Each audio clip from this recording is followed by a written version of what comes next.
À la suite des accords préalablement conclus lors des négociations et de bonne foi, l'Iran avait accepté le passage contrôlé d'un nombre limité de pétroliers et de navires commerciaux à travers le détroit d'Ormuz. Cependant, les Américains, en violant à maintes reprises leurs engagements, ce qui n'est pas sans précédent, poursuivent des actes de banditisme et de piraterie sous le prétexte d'un prétendu blocus.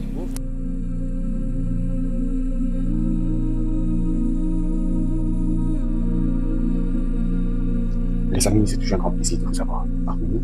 Merci de venir sur notre plateforme d'échange. Je suis Afrique. Nous sommes très contents, très heureux de vous avoir, car c'est vous qui nous permettez de grandir. C'est vous qui nous permettez d'être sur la scène internationale. Alors, mes amis, je vous en prie de regarder cette vidéo. Regardez cette vidéo attentivement et je vous retrouve juste après cette vidéo.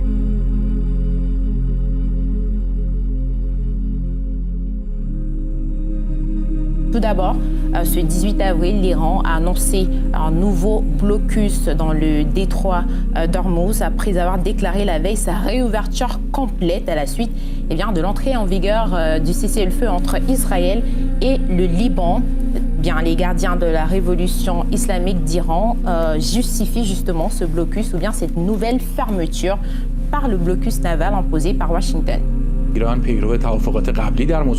À la suite des accords préalablement conclus lors des négociations et de bonne foi, l'Iran avait accepté le passage contrôlé d'un nombre limité de pétroliers et de navires commerciaux à travers le détroit d'Ormuz. Cependant, les Américains, en violant à maintes reprises leurs engagements, ce qui n'est pas sans précédent, poursuivent des actes de banditisme et de piraterie sous le prétexte d'un prétendu blocus.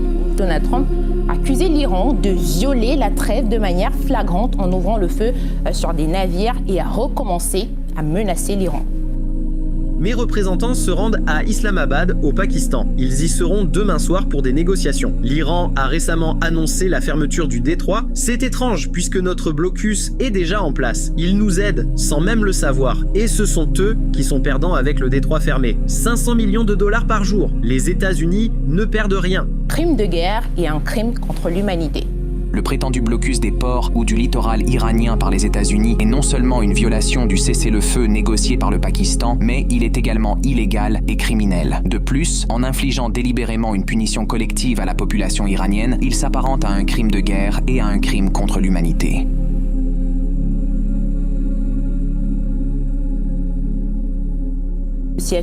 Alors, elle sera composée de J.D. Vance, le vice-président américain, de Jared Kushner, qui est justement le gendre du président américain, mais aussi de l'émissaire de Donald Trump, Witkoff. Cependant, l'Iran n'aurait pas confirmé, voire aurait décliné sa participation selon l'agence iranienne IRNA. Une annonce qui vient donc s'ajouter aux propos hier du vice-ministre iranien des Affaires étrangères, Saïd Khatibzadeh, qui a déclaré qu'aucune date n'avait encore été fixée pour un prochain round de pourparlers avec les États-Unis, soulignant la nécessité d'un accord préalable sur le cadre des négociations. Tant que nous ne serons pas d'accord sur le cadre, nous ne pourrons pas fixer de date, a déclaré Saïd Khatibzadeh aux journalistes en marge d'un forum diplomatique annuel dans la province d'Antalya, dans le sud de la Turquie. Nous avons fait des progrès dans les négociations, mais les écarts entre nous sont encore significatifs. Certains points fondamentaux demeurent. Les Américains doivent comprendre que les États-Unis doivent décider de gagner la confiance du peuple iranien. C'est l'étape la plus importante que les Américains doivent franchir. S'ils veulent vraiment répondre avec de bonnes intentions, ils doivent renoncer à leur approche unilatérale du dialogue, une approche qui cherche à nous imposer quelque chose. Au reste du monde et que même Washington n'a pas pu maîtriser l'inflation. Si le Pakistan n'était pas intervenu d'une manière ou d'une autre, la guerre aurait pu se propager dans le monde entier et chaque pays en aurait ressenti les conséquences. Même un pays puissant comme les États-Unis a eu du mal à contrôler l'inflation et des pays comme le nôtre auraient été submergés par la crise. Les discussions à Islamabad seraient une étape positive pour le Pakistan et quelles que soient les pertes que nous pourrions subir, nous le ferons sans rien demander en retour. Nous espérons seulement que les discussions se concluront sur une note positive.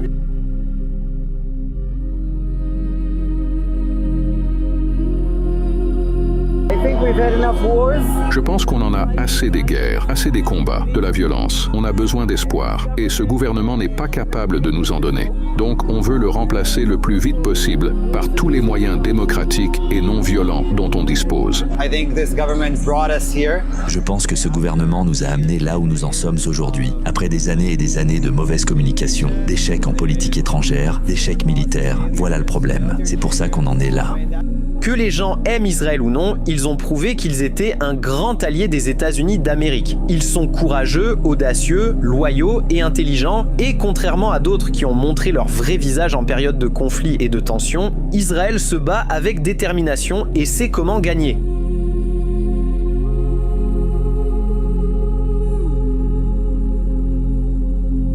C'est une date d'une importance majeure pour tout le peuple russe. Le 19 avril marque la première journée de commémoration des victimes du génocide du peuple soviétique et des innombrables crimes commis par les nazis durant la Grande Guerre patriotique. Une date symbolique, notamment dans le contexte d'une recrudescence de l'idéologie néo-nazie. Le 19 avril sera désormais à jamais la journée de commémoration des victimes du génocide du peuple soviétique perpétré par les nazis et leurs collaborateurs durant la Grande Guerre patriotique de 1941 à 1945. Elle a été observée pour la première fois en Russie après avoir été instituée en décembre 2025 par le président Vladimir Poutine. Des fleurs ont été déposées à la flamme éternelle, puis une minute de silence a été observée en hommage aux disparus. L'instauration de cette journée, notamment dans le contexte international actuel, constitue une étape importante franchie par l'État afin de préserver la vérité historique. La diplomatie russe s'efforcera de faire en sorte que les crimes des nazis et de leurs complices contre les citoyens de l'Union soviétique soient reconnus par la communauté internationale comme un génocide du peuple soviétique. Nous continuerons à défendre résolument la vérité historique, à nous opposer aux tentatives de blanchir les criminels nazis et leurs acolytes et de réviser les résultats internationalement reconnus de la Seconde Guerre mondiale. La majorité des États sont solidaires avec nous. On constate un large soutien aux initiatives thématiques russes, avant tout à l'ONU, où des projets de résolution russes sur la lutte contre la glorification du nazisme sont adoptés chaque année. Préserver la mémoire des millions de victimes du génocide du peuple soviétique est notre devoir sacré. Nous ne permettrons pas que ces atrocités tombent dans l'oubli, quels que soient les efforts de ceux qui ont l'intention aujourd'hui, une fois de plus, d'engager l'Europe sur la voie tracée de la supériorité raciale. La date du 19 avril a été choisie par les autorités russes pour une raison précise. C'est ce jour-là, en 1943, qu'a été promulgué le décret numéro 39 du Présidium du Soviet suprême de l'URSS relatif aux peines à infliger aux criminels nazis coupables de meurtres et de torture de civils soviétiques et de soldats de l'armée rouge capturés. Ce document mettait pour la première fois en évidence la politique systématique d'extermination menée par les nazis contre le peuple de l'URSS, anticipant sur leur traduction en justice. Les premiers procès organisés par la suite ont été ceux de Krasnodar et de Kharkov, qui ont considérablement influencé les travaux du tribunal militaire de Nuremberg. L'ambassadeur de Russie en Allemagne, de son côté, a voulu marquer cette date en se rendant au cimetière de Standorf, où reposent les travailleurs forcés soviétiques déportés d'URSS et morts de faim et de maladie.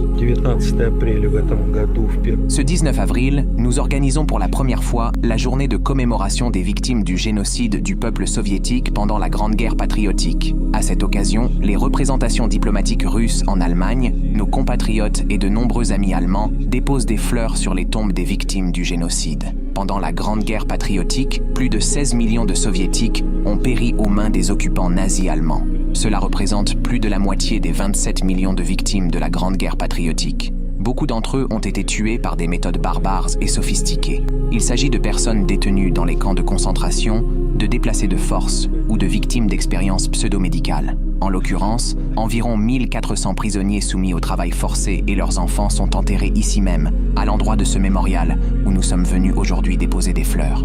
Les citoyens soviétiques de différentes nationalités et confessions sont enterrés tous ensemble. Je tiens à rappeler que nous souhaitons que le génocide contre le peuple soviétique pendant la Grande Guerre patriotique soit reconnu par le gouvernement allemand. La Russie poursuit avec acharnement son combat pour que la vérité sur les crimes commis entre 1941 et 1945 ne soit ni occultée ni déformée sur la scène internationale. Un combat d'autant plus crucial que des génocides se poursuivent au XXIe siècle. Le comité d'enquête russe établit des parallèles entre les actions des nazis durant la Grande Guerre patriotique et ce qui continue de subir la population civile du Donbass. À l'heure actuelle, l'affaire pénale concernant le génocide des habitants du Donbass est déjà close et en cours d'examen par le tribunal, impliquant notamment 41 représentants de la haute direction politique et militaire ukrainienne.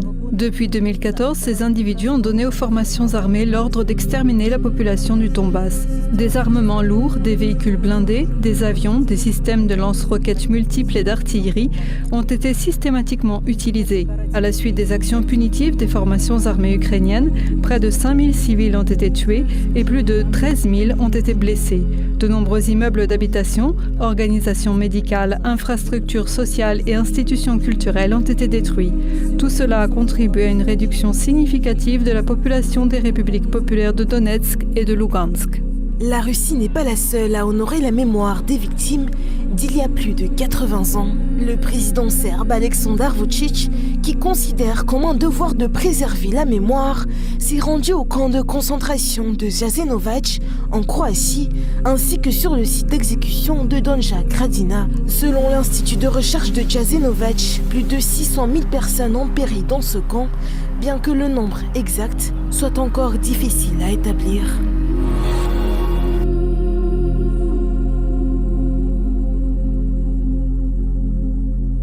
À propos d'une possible visite aux États-Unis, le président biélorusse a clarifié ses intentions lors d'une interview accordée à RT International.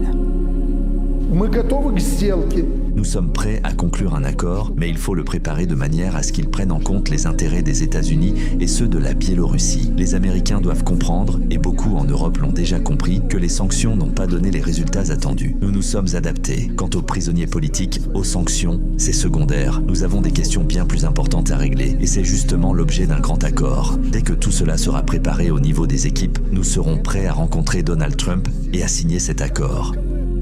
Alors, mes amis, vous allez prendre le temps de réaliser. Je vous dis, je vous implore de me dire en commentaire ce que vous pensez.